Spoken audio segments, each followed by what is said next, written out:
Hello guys, for today's video, video muna tayo guys.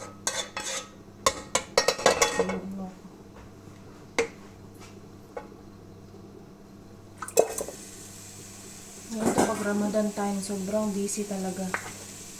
Sobrang busy talaga pag Ramadan time guys. Grabe. Mag-isa lang ako sa kusina.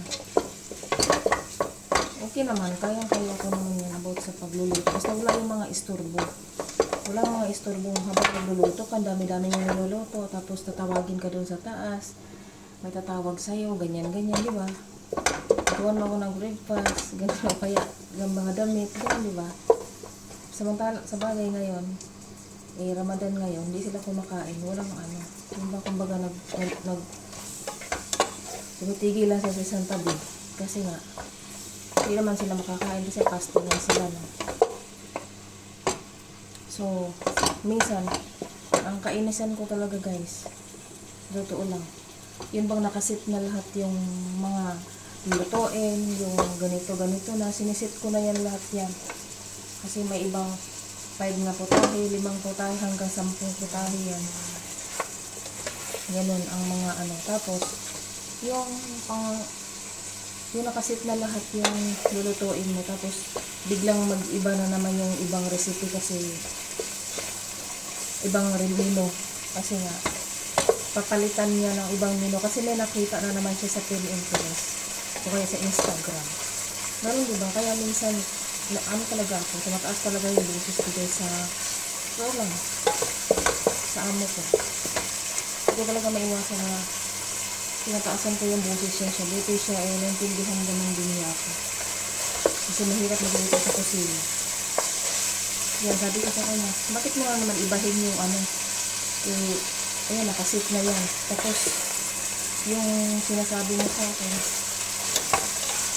walang ingredients yan dito, magpabili ka. Sabihin pa niya, magpabili ako. Tapos yung taga-Manila naman, mga busy din kasi yung mga delivery din. Tapos yung ibang yung mga ibang delivery dito sa market, ang tagal din nila. Kaya doon ako minsan, nagagalit talaga ako minsan. Kasi hindi biro ang magluluto guys, talagang kumbaga naka-focus ka talaga sa yung lulutuin. Ganun. Lalo na pag Ramadan kasi hindi sila, siyempre nagugutom na sila mamaya, hindi sila kumakain. Kasi nagugutom yan. Dapat may maayos na presentation sa lamisa at masarap. Ganun guys, talaga.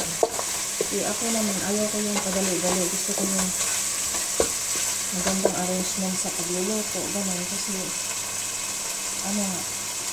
hindi lang naman silang kumakain, may mga bisita din. So, ganun. Kasi yung amo ko minsan, ibahin niya yung ba nakasit niya, kasi ibahin niya. Palagi yung ginagawa niya yan. Kaya minsan naamo ako sa kanya. Natataasan ko sa lahat ng boses. Ganun. Sa kanya, baliwala lang na yan. Sanay na siya sa akin. Ganun. Minsan talaga, sinasagot ko talaga yung sa'yo. Napagigay na ko lahat ng ingredients, tapos iibahin mo yung menu mo. Sabi ko ngayon sa kanya. Tapos minsan naman pag may nang, kasi guys, yung nagpapaloto niya kasi galing sa mga Instagram, mga Pinterest, ganun yan. Ngayon, first time ko pa yung lulutuin yan. Siyempre hindi natin alam kung ano ang kalabasan ng mga luto. So first time ko yung lulutuin. Kasi first time, siyempre, talagang maganda yung presentation niya guys. Kumbaga ganun ba. Ngayon, siyempre pag nakabili na ako ng mga mga ingredients. Nakabili na ako ng mga ingredients guys. Tapos sabihin niya, ito na lang yung isa kasi parang mas maganda ang nito. So, ganun. Kaya ako, sabi ko, parang biro lang sa kanya yung pagluluto. Hindi madali ang pagluluto sa, kasi sa pagpaprocess ng mga yung mga ingredients. Ganun, di ba? Sobrang hirap. Hindi, gagawa ko ng cinnamon rice. Tapos, yung cinnamon rice na ito, mayroong ano sa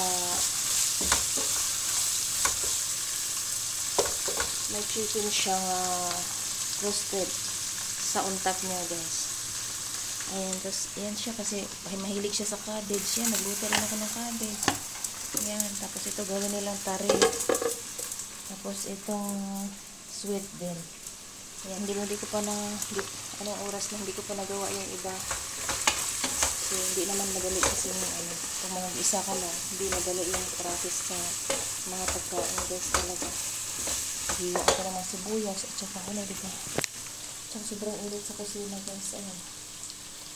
Yung mga eyebag natin ay talagang pipiltiran na lang natin yung para mawala